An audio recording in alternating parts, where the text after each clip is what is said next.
কিছুই কয় না ঘটক সাহেব না? হ্যাঁ হ্যাঁ ঘটক সাহেব। কি রে আমি না গরুর ব্যাপারে এই পাম পাম দেখতে আমি খাওয়া যায় না। কিছু করেছেন নাকি? হ্যাঁ হ্যাঁ কইলাম। তাহলে আমি বিয়ে হরবো, মেয়েটি আছে না আপনার কাছে? হ্যাঁ এই বিষয়ে তো কইলাম আপনি একটু নিয়ে দেখতে কাইলে কিন্তু কেলি মিলে সমস্যা নাই, বিয়ে আর নিশ্চয়ই বিয়ে হরবো আমি। আচ্ছা হইলেন তাহলে আর রাজি হওয়ার লাগবে বাপ মা মেয়ের বাপে। হ্যাঁ হ্যাঁ মালপানি লাগবে আপনার মাথায় লাগবে। পাম পাম দিয়ে তাহলে ঘুরে দেবো। আচ্ছা আচ্ছা আমি কিন্তু কিছু কিছু হরি না, চাকরি কিছু হরি না।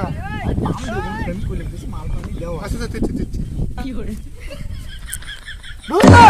ওই দিয়া দাও কে অভিনয় না?